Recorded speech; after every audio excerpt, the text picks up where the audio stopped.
Hello, everybody, and welcome to the LFC transfer room. We're back. I'm still alive after yesterday's, don't know what it was, horrific bug I had or something. If you watched the watch along, I was dead on my feet. But I'm back, I'm recovered, and I'm joined today by Damon, Neil, and Drew. And we're here for a little recap of April. It was a massive month potentially in our history, but it almost feels like we've gotten no further to finding out what that history may or may not be. But we'll get into that. We'll look at some of the highlights and some of the best bits. And of course, we'll take any and all comments as well. But first of all, Damon, how are you doing this evening? I'm good, mate. I'm good. It's a bit frustrating that for City keep doing what they're doing. We keep winning, and it just seems to go to no good feeling. Really, it's going to no good, is it? Really, City just keep pounding in there and getting the results, and they've cut up there with the goal difference as well, which is quite frustrating. I thought Leeds yesterday were a bit suspect at the back, and they just did easy goals. The first two goals were so easy, and from then on, it was just easy pickings for City, and it's so frustrating. We're winning and we're getting our job done. It's just when is this time going to come where City do drop points? I mean, it's just all hoping it at the moment. Yeah, it's very much got that 18-19 season feel again, isn't it? When we lost out by a point. It feels like it's going that way, but fingers crossed someone can conjure up a performance against City between now and the end of the season. Neil, how are you? Yeah, I'm good, thank you. How are you? I'm good, thank you. I'm good. And Drew, how's yourself? Doing good. I'm actually looking forward to the Real City game because I think Real could set the dominoes in motion for their collapse of the season. Yeah, absolutely. Thank you to everybody who's just joining and getting involved. Bojack, Gary, one of Damon's mates as well, getting involved. Good win for the Arsenal. Yep. This isn't the Arsenal transfer room, though, so we won't be talking too much about that. But we'll get straight into it. Make sure you do subscribe if you haven't done so already, and do like this video as well. So, Damon, I'll come straight to you. April, unbeaten, 8 wins in 10, 24 goals scored, 8 conceded. Not a bad month, is it? Not a bad month at all. And they're winning the FA Cup against City. I mean, it's just been perfect, hasn't it, in terms of as our fixtures. But like I said, with City, it's just frustrating when we're putting up perfect numbers like that and perfect goal scoring and perfect win scenario. Apart from the City game, which we drew, it's been perfect all the way until then. But we can only do what we can do. We can keep going and keep putting the wins in that we are doing, and hopefully City crumble at some point. All we can do is doing what we're doing in the last month. It's been the perfect month. I mean, since AFCON, we've been unbelievable. I mean, everyone thought we were going to hit the cliff when we got to AFCON with Salah and Matty going, but since then we've just hit another level. Yeah, absolutely. And Neil, we've had several different kinds of opponents, and as we say, we've come for it relatively unscathed. It's been a great example of the tools at our disposal, hasn't it?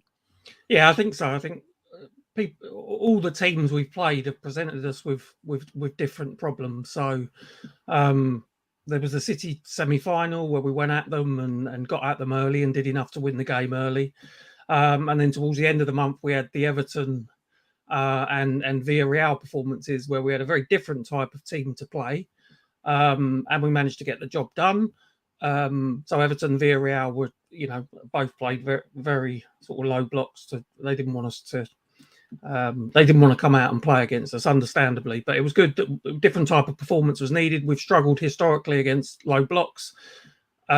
We used the bench well. I think that's a big improvement on last season, and also touchwood fitness wise, we're managing to keep everybody fit and available more often than not. There has been the odd instances. Bobby's the obvious one, and I think there's a bit of illness in the camp as well. But having those options at our disposal, I think, has helped throughout that month where we have faced different challenges, and the one that really stands out is the substitutions against Everton. Yeah, and Drew, Neil just then spoke about our bench. I mean, we've gone on about this for a while now, but we've spoken for so long about how beyond our starting 11, the bench could tend to be quite a big drop off. But since January, having only made one signing, but just getting so many people back from injuries as well, suddenly, we can make almost unlimited changes versus any opposition, and as proved against Newcastle, still come out of the same result. I mean, it's a testament to the recruitment and the way that Klopp's got these players playing, isn't it? Yeah, definitely. I think the signing of Luis Diaz is probably the spark that the team needed that's been carrying them on. I think before, when you're relying on the same 2-3 guys for the goals, our midfield hasn't always contributed to goals consistently, but Thiago and Keita have definitely stepped up in recent months. But the addition of Luis Diaz has given us that extra spark in the final third, where we now have Jota, Diaz, Mane, and Salah, who all bring threats of their own unique style. So I think that just ability to have that amount of threats to pick from Klopp. When you look at our benches each game, it's now, I can only imagine being the opposition team where if you somehow, like Everton, get through 60 minutes of containing, the front three on the pitch, but then still have to, contend with the likes of Luis Diaz coming on. And I know they have nightmares about Divock Origi, but just to have that amount of depth in our squad finally I think that's what's carrying us on, where it looks like we have the energy levels to press Villarreal at this stage of the season, like the full match. I think that comes from the levity in the squad, the depth of the squad, and just how many options are there. Yeah, Jen, as always, thank you very, very much for the super sticker. Much, much appreciated. And everybody else who's joining as well. Count You Never Walk Alone, Bojack, as I said, and Gary as well. So please do like the video as well, and do subscribe if you haven't done so already. We're the best place, I would say, for Liverpool content on YouTube. So let's briefly go back to the start of the month, obviously opening it up with games against Watford and Benfica.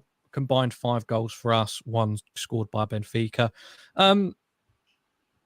We've seen some new heroes coming up this month in terms of getting goals for us. At the beginning of the month, it was Fabinho getting that penalty against Watford. And I don't know whether he scored in the game before that or if he got a goal in Benfica. I can't remember. But again, Damon, it's just an example of these players when it gets to this kind of period of the season. Even last year when we were so injury struck, but coming up to the nitty gritty of trying to get top 4, it just didn't seem to matter who's on the pitch. They all just come together and you're going to get a goal from someone, whether it's Fabinho, Nat Phillips or Alisson. I mean, it's a beautiful trait to have when you get to this point, isn't it?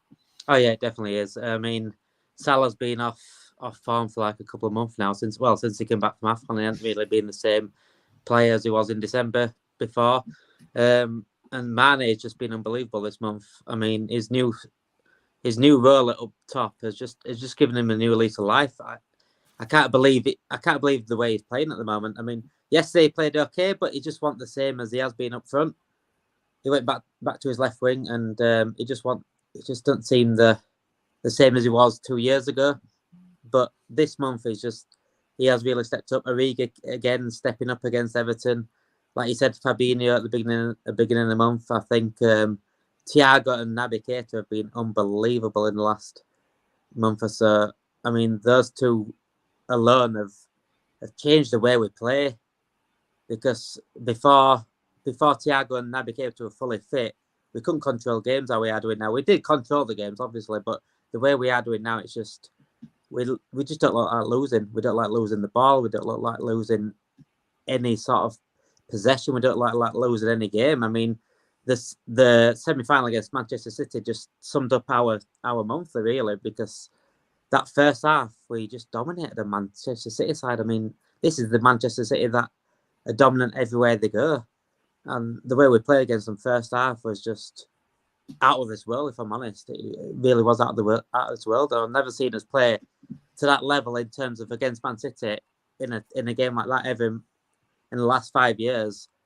I've never seen Man City be dominated like that.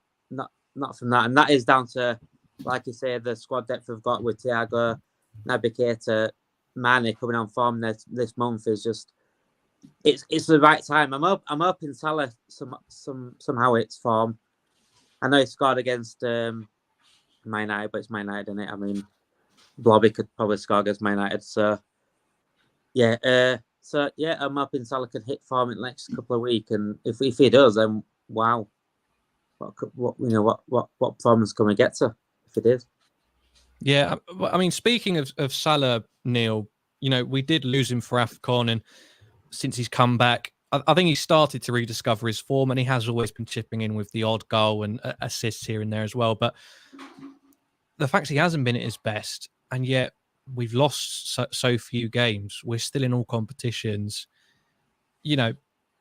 If this was back in the 17-18 season, the first season that we had him where he's got those 40 goals, or even in the 18-19 season, we'd be nowhere near anywhere, would we? Again, a testament of the depth that we now have and the recruitment. But also, I think, not congratulations, but a mention needs to be made for the medical staff as well. There's obviously been some movement in there, and that's helped to keep the likes of Joel Matip playing for a whole season, which I don't think we've had yet, and Naby Keita playing for very, very large parts of it, and finally starting to see his very, very best.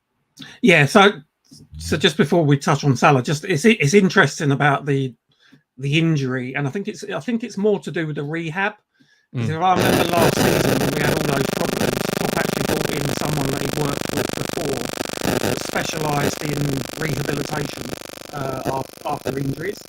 And as you say, Matip and Keita are probably the obvious two that did suffer from repetitive injuries. And again, touch wood, they seem to now be able to get us. Well, Matip has played all season. Naby's had a couple of little muscle problems at times during the season, but nothing like what he's had in the past. So I think this rehab guy that Klopp brought in, along with the medical department that's there, has had a really big impact on the success that we're having. In terms of Salah, there was a dip in his form. I think he started to threaten that he was coming back to form, but he wasn't getting the goals, and he was missing a few chances. He's still a little bit in that, but he is contributing assists. But as you say, the depth that we've got, and Damon mentioned it, Sadio Mane has stepped up massively in the last month, because I think a lot of us had thought that his best days were behind him, and at times he's been unplayable in the last month.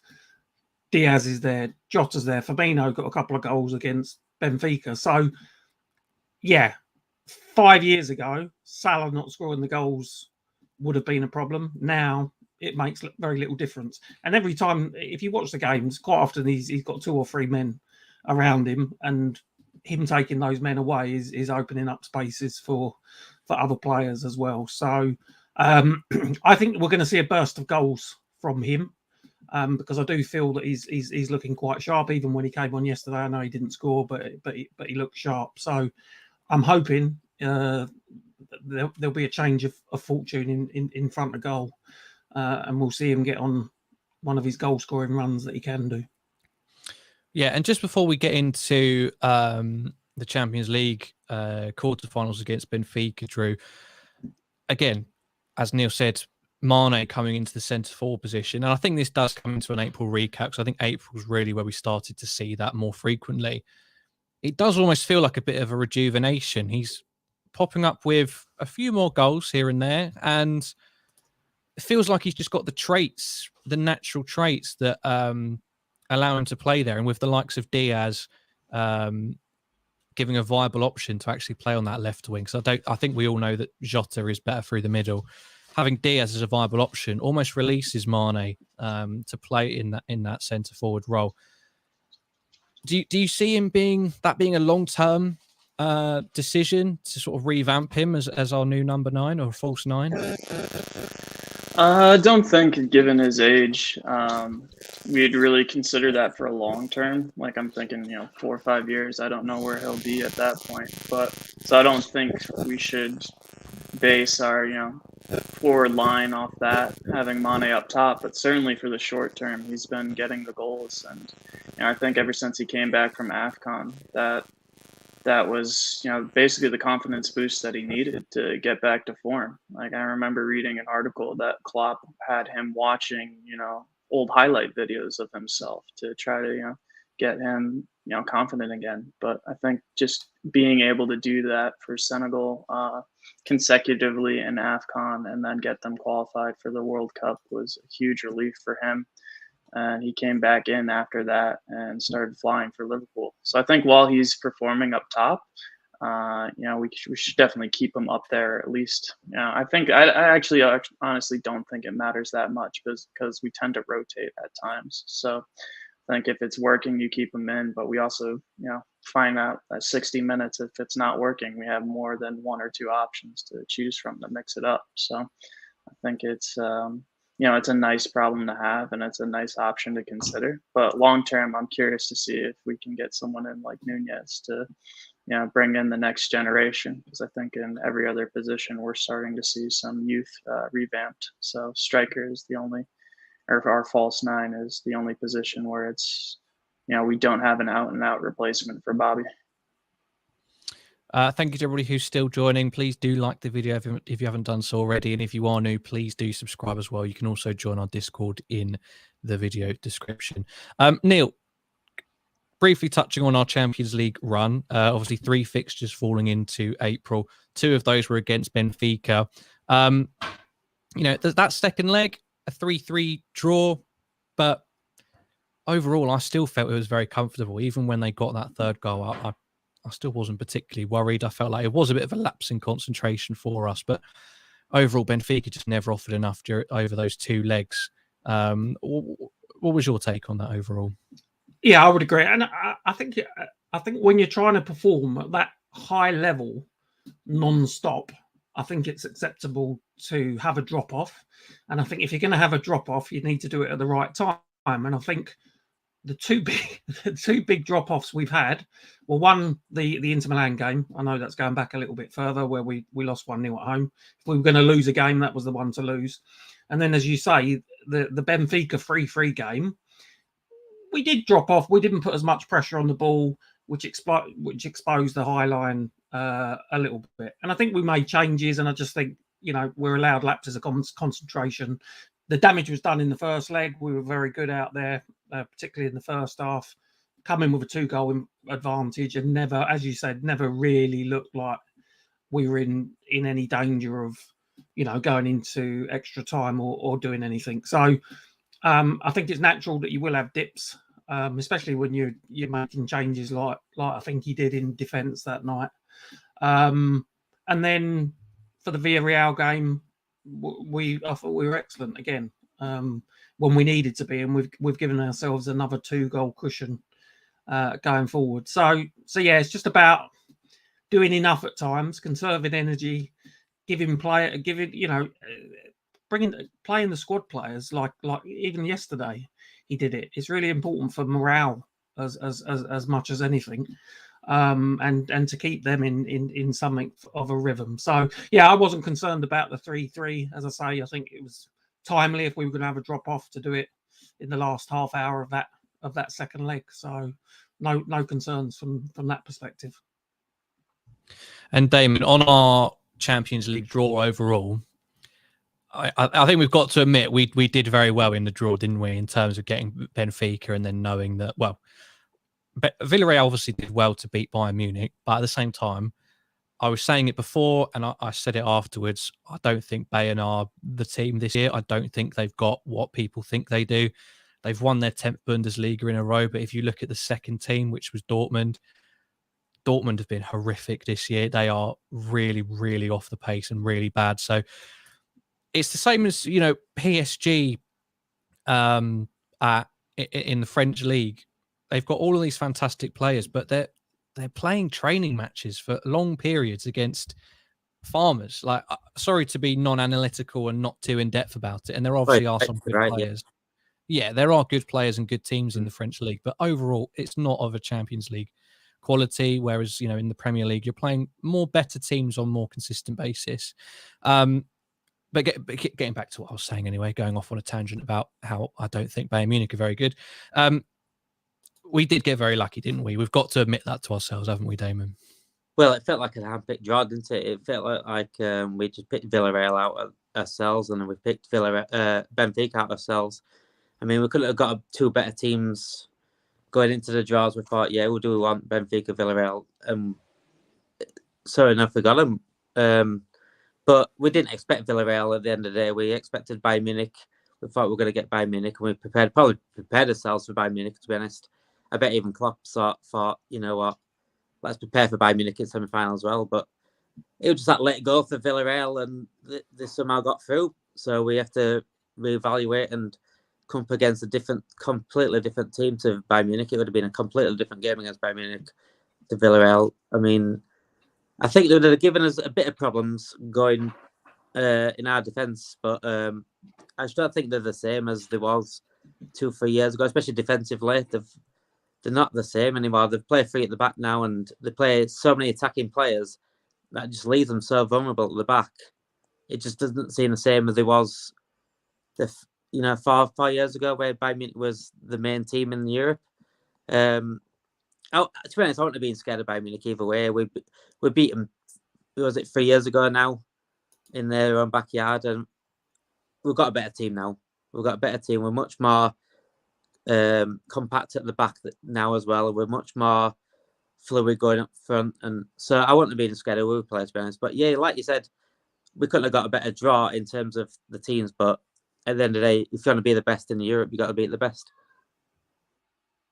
Yeah, absolutely. And Drew, whilst we're on it, I mean, of course, we'll have the Villarreal preview tomorrow anyway, but 2-0 up against Villarreal. Villarreal offered very, very little. I know they were missing 1 or 2 players, including not Al Moreno, but the other good one. I struggle to think that there's any chance that we don't go through, to be fair. I think for them to score 2 goals unanswered and take us through to extra time, I think even if that did happen, we'd find a way. For them to score 3 goals unanswered, I know I sound like Barcelona's Twitter admin right now from that semi-final, but it's a long shot, isn't it, Drew? Yeah, I think the biggest strength is Klopp doesn't take these matches lightly. I think he'll be very professional about this second leg. I think the players will be very professional about it. I don't think we have to perform, pull out an amazing performance to get the job done, but I think we just need to approach it as a match that, we need to get the first or second goal and we need to keep them out. I think as long as the players keep structure and, there's no slip ups, I don't see Villarreal really having a chance against us. They barely saw the ball at Anfield. I know that's at Anfield, but when they switched up their system of play, that opened up some opportunities for us, and we'll be prepared for that being more of the case in the second leg. And with the likes of our speed on the counter, Villarreal really can't afford to let in a goal at this stage, and that, I think, becomes the answer. It's like maybe they can get a goal at home, maybe they can get 2, but are they going to keep Liverpool out in the process? I don't see that happening at all. So I think it's just one of those matches that's professionally sorted out and gets us through to the final. Jen, sorry, I saw you ask this question before. Nothing at the moment. We'll have a transfer central on Wednesday, I believe, if anything comes up. But there's a lot of rumours saying that we're now in contact with Tchouaméni. But at the moment, I think that's the only really potentially concrete thing. I've been told that Salah is only a matter of time. Oh, Damon's an in the know. So there we go. That's your news, Jen. Neil, let's have a look at the 2 games we played against Man City. One was in the FA Cup, which we'll come on into a moment, but that league game, when the April fixtures came up, that was the one we were all looking at and felt like that could be the pinnacle. And I did say I'd prefer it, if we're not going to win it, I'd almost prefer it if we lost, because I know what that means to come the end of the season. And at the moment, I'm being proved right and I don't like it. But considering the way that we performed in that game, I felt we were quite off. I don't know whether the occasion somehow got to us, which I do find surprising to believe. Whatever it was, we were playing some kamikaze football in our own third, in our own half that game. Did it feel like an opportunity missed rather than a hard-earned point, considering we came back into the game twice? I think it was a good point in the end, because I'm with you. I thought we performed quite poorly, particularly in the first half. I thought we were dreadful. And to be honest, even in the home league game, I thought we performed quite poorly as Mm. well, and I know we could have won it at the end, but it was good to get a point. So I think our approach, something wasn't right. As you say, we were doing silly things in our half of the pitch, which was giving them opportunities. Second half, we improved. The approach for the second game, I'd have liked to have seen us take that approach in the league game. And I know that's easier said than done, but I just feel against them, when we come flying out the blocks, they can't handle us, and that wasn't the case in the league game. I thought it was quite a disappointing performance, and probably quite a good result in the end. I know we've had this frustration since that we haven't been able to make up that point, but I don't think a point at the Etihad is ever, such a bad result. And Damon, if we compare the performances in the league versus the FA Cup, bearing in mind Man City, anybody else here?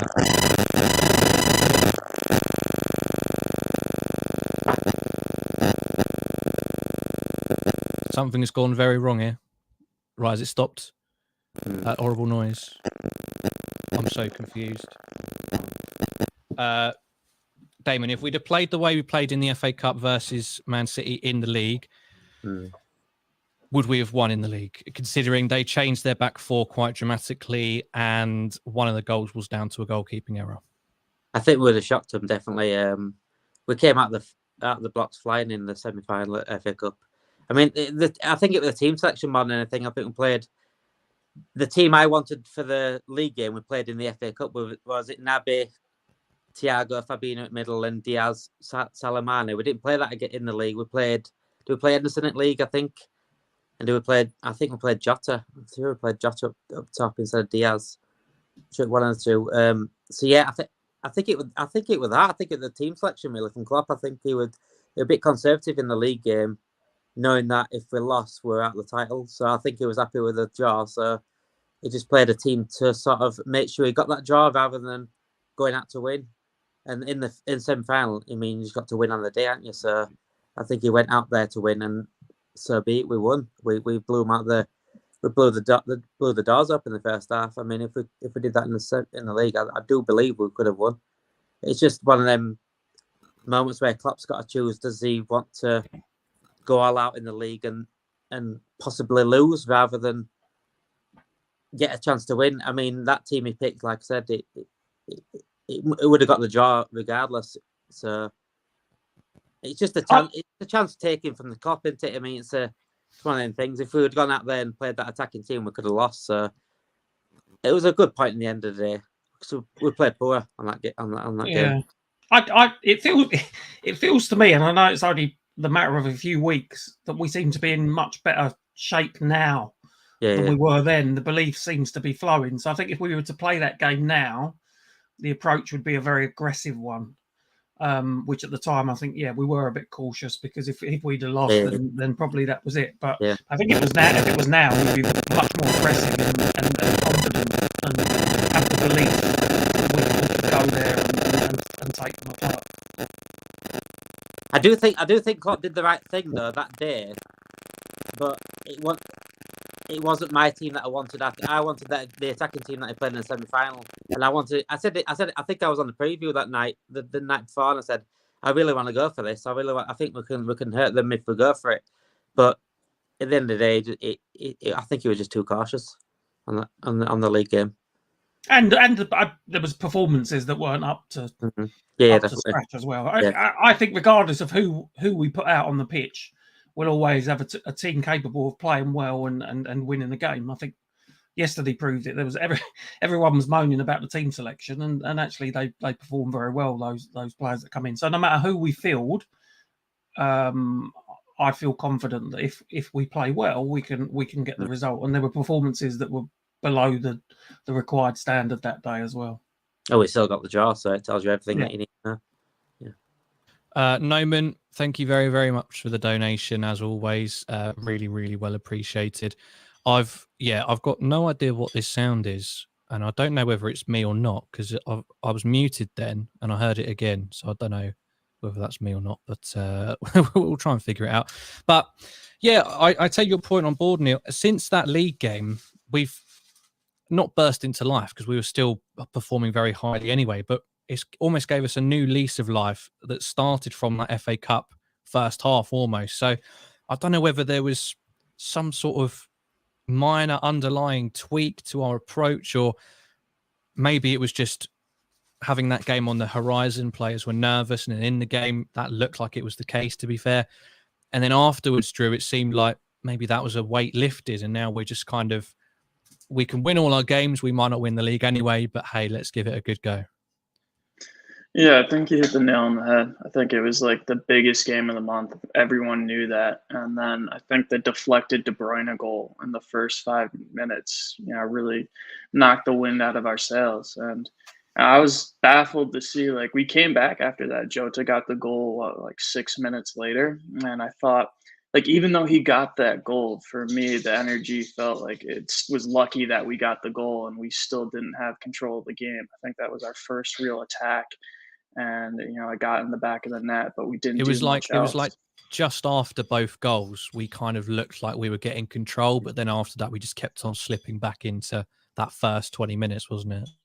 Yeah, I think Damon and Neil both touched on it too. Like the performances were well below par. Like I think that was the first time in a long time that I saw Fabinho not dictate player, not control the midfield, stopping attacks, and he and Henderson were getting overrun. And I was being critical. I was one of the critical fans of Thiago in recent months, or not in the past, but mainly on defense. I think that for me was where I had issue, but he absolutely kept us in the game by being able to spread the ball and relieve pressure. Like he seemed to be the only one who showed up in the big game from our midfield. But I think it comes down to what you said. It was a lot of pressure. It was a game we could not lose if we wanted to keep in the title race. And once that game was over and we came out with a draw, that for me, going through the month, I said I wanted us to be in contention for all competitions by the end of the month still. With the final for the FA Cup. And we got that. And I think Liverpool were able to, like you said, just have, come out of the gates after that match and be like, hey, we got through it. We're still in the race. And, let's win every game and see if City can do the same. Because if we focus on all of our games and we win them all, we're at least going to get 2 trophies. And, we can't control the Premier League, but as long as we keep putting on that pressure on City, they still have the chance to slip up. So I'm very happy that we beat them in the semifinal of the FA Cup, because I think that's just one more knock we can have on their door, especially if we play them in the final of the Champions League. I think having that confidence coming in, regardless, will give us an extra motivational factor for that final. So the Champions League final. So I'm happy with the turnaround, and I think we're going to see Liverpool win every single game for the rest of the season. Well, yeah, let's hope so. Thank you to everybody who is still getting involved and still joining. Please do like the video if you haven't done so already. And if you are new, please do subscribe as well. It really helps us out. We're on the road to 4,000 subscribers, and we are less than 250 away. So we can get there before the end of the season. That would be almost as good as a quadruple. Moving on. The next set of games were, quite fantastic in historical terms and bragging rights terms. It was Liverpool versus Man U, followed by Liverpool versus Everton. 6-0 on aggregate. You don't get much better than that, do you, Damon? Demolition of Man United. Probably one of the worst Man United teams and performances we've ever seen as Liverpool fans. They just had nothing to offer us, did they? It's just bliss, isn't it? It's just bliss. It's the stuff that you hope to see, and just when you're as a kid and all the way going up through as a Liverpool fan, you just want to see these sort of demolitions of Man United. I think we saw one before, that 4-1 at Old Trafford with Torres and Gerrard. That was the only last really proper domination we saw. And then after that, I think it was the Suarez 3-0.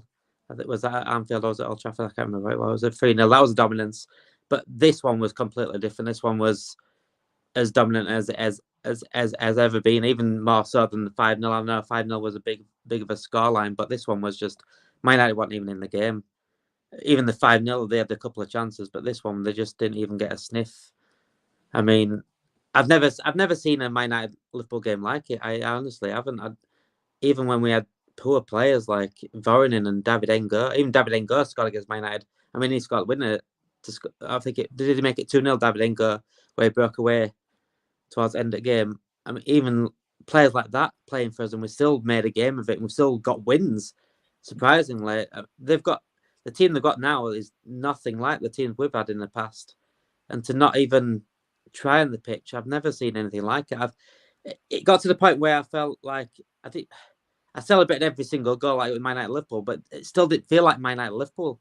It was very weird. It was a very weird feeling. I mean, the derby last week was the same.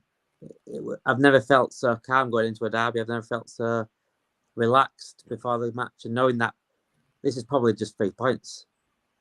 You know, we expect 3 top points against Everton anyway, but these days it's just it's sort of a guarantee. It's a strange feeling, really. It's a strange feeling going into those sort of games, because those games are the ones that you're really nervous for. Man United, I've never been not nervous for a Man United game, even last season when they were poor last season, the poor season before. I'm still nervous, but this season just not. It's a strange feeling, really, as a Liverpool fan. Yeah, I mean, Neil, as Damon said there, we've seen poor United teams many years ago come and play very well against top Liverpool teams, and I'm talking, back in the 80s, that kind of thing. And in the last couple of decades, we've seen, as Damon said, very, very poor Liverpool teams go and give a big performance against United when they were winning titles every other year. I don't think that the squad they've got now is terrible. I think there's some terrific players in there, players who on their day can be world class. So for them to sink 4-0 and to not even show any real effort or any real intensity, I mean, I just don't know how you explain that. Is the game gone? Like, do players just not seem like care about these rivalries as much? What is it? I was surprised, because as much as they've been playing poorly, and there's so much speculation about certain players' attitudes and right, you do think this is a massive game. It's Liverpool v Manchester United, and I was a bit wary that they might turn up with a point to prove, but actually they turned up and delivered exactly what I think a lot of people had expected. That they're a pretty dysfunctional and disjointed team at the moment, and as you say, they've got some good players, some very, very talented players, but as a team, as I say, it's dysfunctional. I think there's I think the mentality is wrong. I think they've probably got some bad eggs in that, or some bad apples in that changing room, because there is something that is preventing them from uniting as a team and all trying to play at the peak of their game. There's so many of them off it at the moment. So I think there's some quite serious, deep lying problems at the club anyway. But I think you're seeing now different managers going in. Some very successful managers in the past have gone in and haven't been able to get a tune out of those talented individuals. So it's pretty dysfunctional, but great for us. And as I say, I was wary, but they turned up and performed exactly as everyone was probably expecting them to, which was great for us. And Drew, so moving on from what up until that point had been quite a high scoring April. After that, we didn't, well, including the Man United game, we didn't concede a goal from that point onwards. So four clean sheets in a row, 3 in the Prem, 1 in the Champions League. Against Everton and Newcastle, we then had to face some slightly different opposition to what we had been playing up until that point. Better units, I'd argue, and especially Everton, much more trying to be rigid, trying to restrict us rather than playing their own way, I guess you could say. But again, as you said right at the beginning, even after 60 minutes, all we had to do was make a couple of substitutions, bring on Divock Origi, and 3 points fell into our lap. Yeah, it's pretty much just that. I was surprised with the Man U, like just the lack of fight. It's like they rolled over before the match. But Everton, I actually had a little bit of nerves before because I was more worried about their style of play. I was more worried, are they just going to try to injure our players, try to start a fight, and really just make this a game where they're just kicking us the entire match. And they kind of did that for the first half. It was, they were using every dirty trick in the book, rolling around on the ground, getting the referee, involved as much as possible, slowing the game down however they could. But at the same time, they didn't have any possession. So Liverpool had, the ability to try to build something throughout the game. And, the with the fact that our bench was so strong for that match, for me, I think the word that the commentators kept using was patience, patience, patience, and it just you felt that it wasn't like we weren't going to win the match. It was just how are we going to break them down? And as soon as Divock Origi came up, there was just something about that substitution, especially with Luis Diaz too. I think again, like what I said, when you have 60 minutes of playing against Salah, Mane. You got, the Jota, you got the rest of the team in there, and you hold them off, and then you're like, oh God, now we've had 60 minutes on our legs, and now we have to face the likes of Luis Diaz. Look on Seamus Coleman's face when Luis Diaz lined up against him. He was on the panic backpedaling when Luis Diaz ran at him, and then. For me, what was really important was the Salah's stepping up. We talked about this in a previous stream about him getting back to basics, not trying to carry the team on his shoulders. The Man United game, that was almost that was a breath of fresh air for him, some medicine that he needed, and just an easy run out where he could have some fun. He laid the first on the plate for Luis Diaz in that game, and for the Everton game, linking up with Divock Origi and putting the lob into the far post. That was exactly what he needed to build up the confidence and get involved with the team again. But it just came down to the fact, that we have the ability, we have the players, we have the bench, to break these teams down. So when we face the teams like Villarreal, Newcastle, Everton, we just have to bide our time and unlock the door.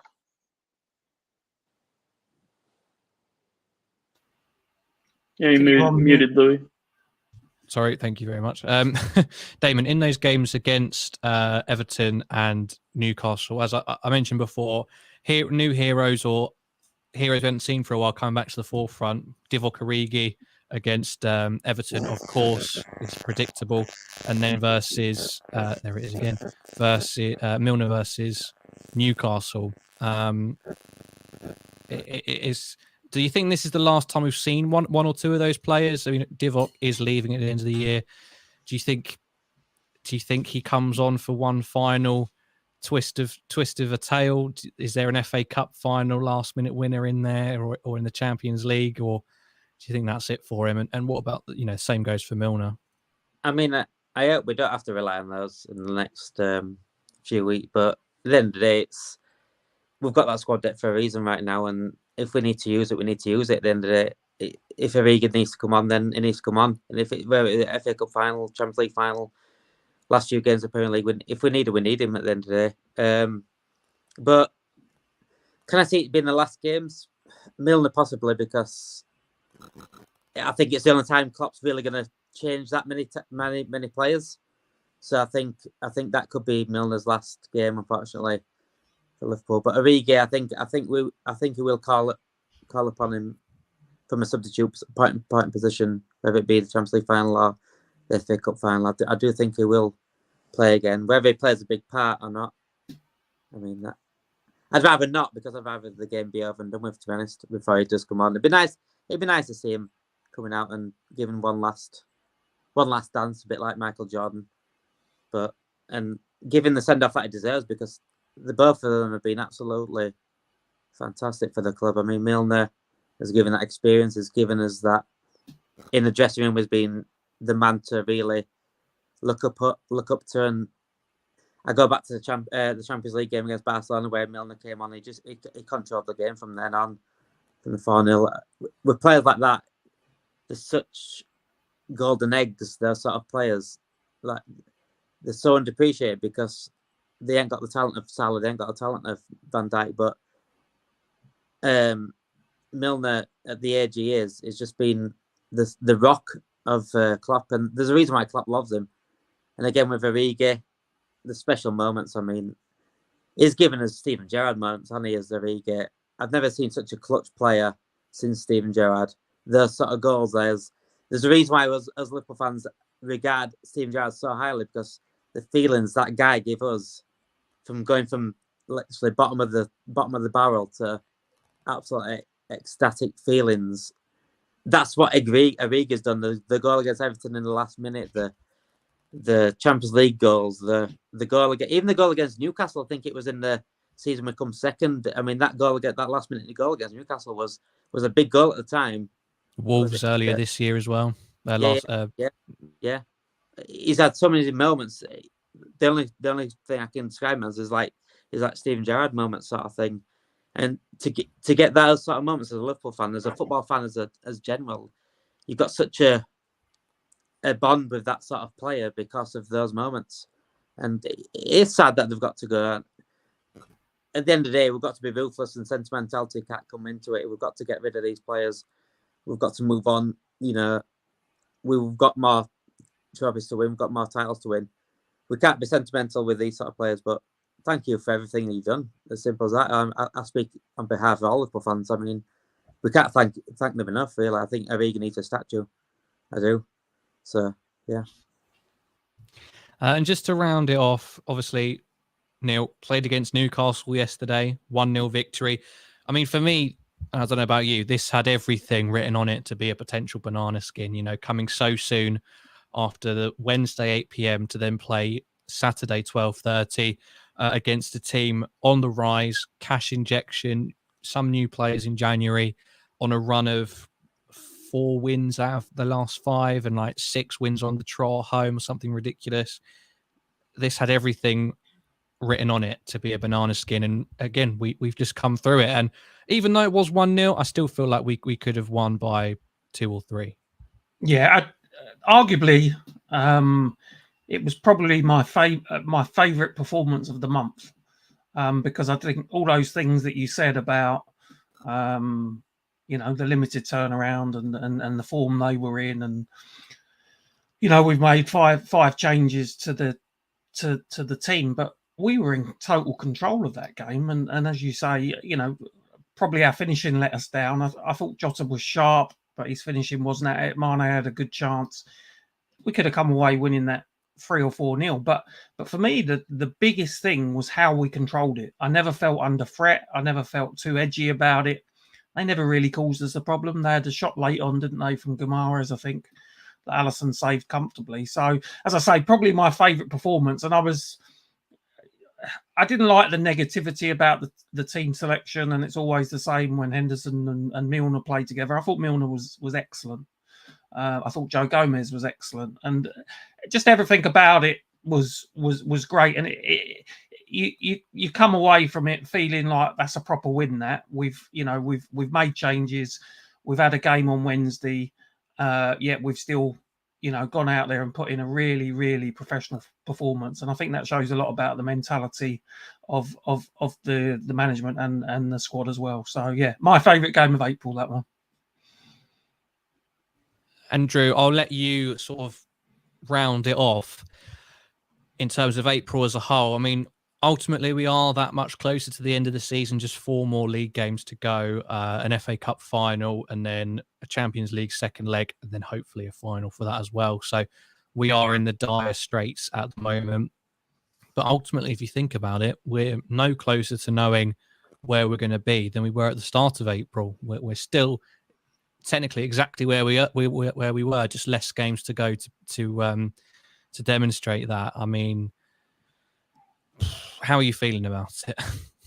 I'm feeling really, really good about it. Like, I don't think you could ask for much more than to be in our position right now, still fighting on all fronts going into May. I think it's like, Chelsea was the closest team to be in contention for the quadruple, but we're already past that with the game at Villarreal. So I think it's one of those seasons that you just truly have to cherish in the moment if possible and enjoy the ride. Like, I believe that we are going to win at least 2 more trophies. One is out of our hands, but to still be in contention at this point, it's just amazing to see. It's been built on where we were talking about it on the channel, where March was the biggest month that we had, and then April was the biggest month that we had. Well, now it's May, and I'm really happy. And echoing Damon, seeing these players that might be playing for the last time for Liverpool, just truly to be thankful for what we've seen this season, what they've given us, and